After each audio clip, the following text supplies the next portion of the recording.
In this video, we're going to look at our SuperElevation section definition that we've applied to our alignment with two lanes and how that is set up. So if I go to the Feature Definitions tab in the file that we're in, or we could do this in our DGN Live to review the properties. We'll go to the SuperElevation category, and we have a SuperElevation feature definition. If we select that SuperElevation definition, or super feature definition, that will bring up the properties dialog that has all the properties or parameters for that feature definition. So the first one is going to be the selection tab.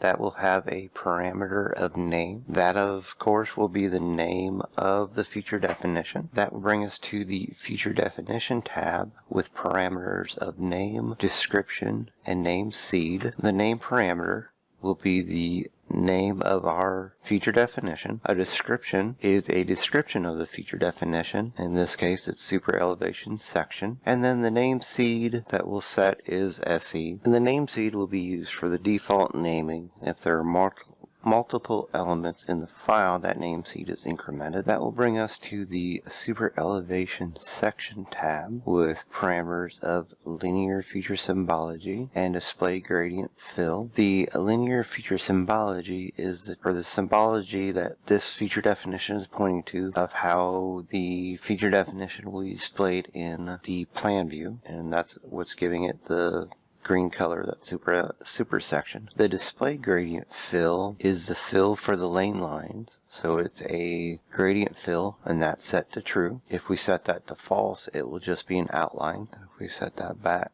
to true and make an adjustment to our section, that will come back. So that is set to true. The SuperElevation lanes tab has parameters of a left side element template and a right side element template. That is what is giving our lanes their symbology, line style, color, and weight.